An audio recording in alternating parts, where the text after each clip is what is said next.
গাজার উদ্দেশ্যে ত্রাণবাহী নৌবহর global Sumud ফ্লোটিলায় হামলা চালিয়েছে ইসরায়েলি সামরিক বাহিনী। বুধবার রাতে সামরিক অভিযানে কয়েকটি জাহাজ দখলে নেয় ইসরায়েল।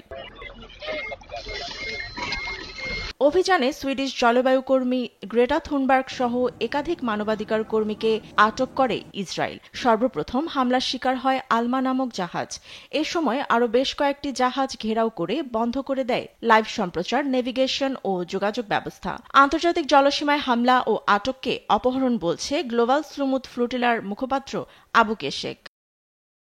ইসরায়েলের পররাষ্ট্র মন্ত্রণালয় বলছে ফ্লোটিলা কোনো মানবিক অভিযান নয়, বরং উস্কানিমূলক যাত্রা। এক বিবৃতিতে আরও জানায়, হামাসের সঙ্গে সংশ্লিষ্টতার অভিযোগে আটক করা হয়েছে নৌবহর। তবে হামাসের সংশ্লিষ্টতার কোনো প্রমাণ এখনও প্রকাশ করেনি তেল আবিব।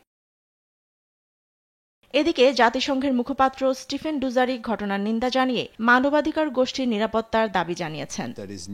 আমরা নৌবহরে গভীরভাবে নজর রাখছি। আমরা চাই না কেউ আহত হোক। ইসরায়েল আন্তর্জাতিক আইন লঙ্ঘন করছে এবং এর কোনো বৈধতা নেই। এই গণহত্যামূলক শাসন ব্যবস্থার আন্তর্জাতিক অপরাধ আদালতে বিচার করা হবে।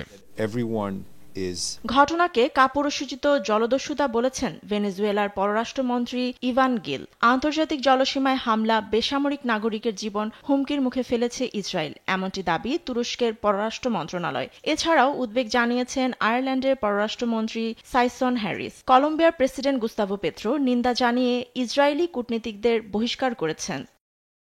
গ্লোবাল সুমুদ ফ্লোটিলায় 40টির বেশি নৌবহরে প্রায় 500 আন্তর্জাতিক অংশগ্রহণকারী যাত্রা করেন, যাদের মধ্যে আছেন বাংলাদেশের খ্যাতনামা আলোকচিত্রী ও মানবাধিকার কর্মী শহীদুল আলম। পরে জানতে পারি আমাদের সবচেয়ে সামনে যেই ফ্লোটিলা আলমা, তার উপরে ইসরায়েলি জলদস্যুরা হামলা শুরু করে।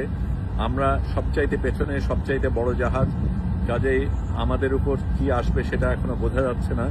কিন্তু ইসরায়েল যেটা চেষ্টা করছে সেটা অন্যদের উপর আক্রমণ করে আমাদেরকে সাবধান করার চেষ্টা করছে, আমাদের ভয় দেখানোর চেষ্টা করছে। বহরে আরও আছেন ইউরোপীয় পার্লামেন্টের সদস্য, একাধিক দেশের চিকিৎসক, আইনজীবী ও সংবাদকর্মী। স্পেন থেকে যাত্রা শুরু করে তিউনিসিয়া, ইতালি ও গ্রিসে যুক্ত হন তারা। ফাতেমা তাসনিম, নিউজ ডেস্ক, দেশ টিভি।